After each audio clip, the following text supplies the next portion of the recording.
advertising, as perhaps you've heard, and they would do things like slip as often as they could a reference to Grant Parsons into their ads.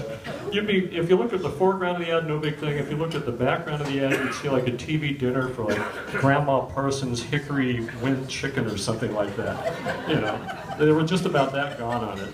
And we kind of knew it from there. Anyone who knows Jon knows music is a huge part of his life.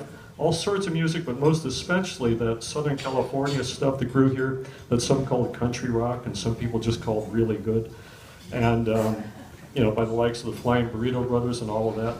And that's why we're delighted tonight to have musicians gracing the stage in a moment who are an integral part of that scene and much more. The first artist I'd like to mention to you performed with Graham as well as the Dillards, Jackson Browne, Linda Ronstadt, Earl Scruggs, Stephen Stills, Chris Christopherson, John Prine, James Taylor, and many others. While I turn the page. He was a founding member of one of the successful and beloved country bands of the semi-modern era, the Desert Rose Band, and you can hear his banjo nightly on the theme from the Rockford Files on MeTV. Ladies and gentlemen, the man who needs no introduction, though I'm pretty sure he just got one, Mr. Herb Pedersen.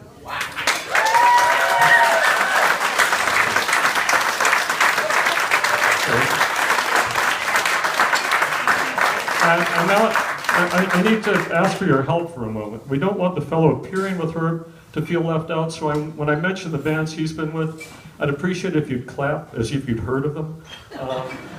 He grew up just south of here, and his interest in music was so great that he was still in his teens when he joined a band I'm sure you all know, the Scottsville Squirrel Barkers. Yeah! Next, he brought his mandolin to the Golden State Boys. From those bluegrass roots, he brought an electric bass and some Beatle boots and was a founding member of a band perhaps you've also heard of, the Byrds. With them, he co-wrote So You Want to Be a Rock and Roll Star, other standout songs. As the 60s progressed, he brought Graham into the Byrds, and their Sweetheart of the Rodeo spawned the birth of what was known as country rock, which others was also called good music. That music crystallized in the Burrito Brothers in 1968. They co-wrote some of the greatest and most enduring songs of that era. Other places where this fellow has touched down included Manassas, where he and Stephen Stills wrote It Doesn't Matter. Good evening, I'm on the wrong page. There goes all the drama we were building up, huh? Okay, It Doesn't Matter. Then the Southern Hillman Furet Band, McGuinn, Clark, and Hillman. If you're good at subtraction and math, you might have figured out who this is so far. In 1987, he formed the aforementioned Desert Rose Band with her. Ladies and gentlemen, we're talking about the Rock and Roll Hall of Famer, Chris Hillman. Who with her continues to win over hearts and minds in my backyard at a time. So thank you so very much for being here. I hope you're surprised, Jon. Are you surprised? Thank you. Good. I hope you're happy they could have got Batdorf and Rodney instead. It is Batdorf. Wow. Happy birthday, pal.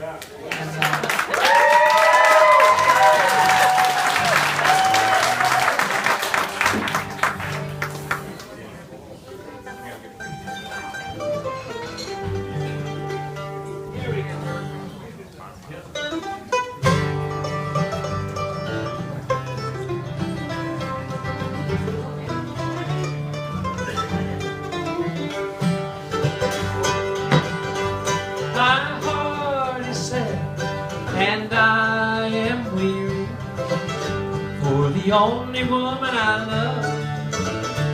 When will I see her? Oh, never, till we meet in heaven above. Oh, bury me beneath the willow under the weeping willow tree, that she will know when I sleep in bed. Perhaps she'll weep for me.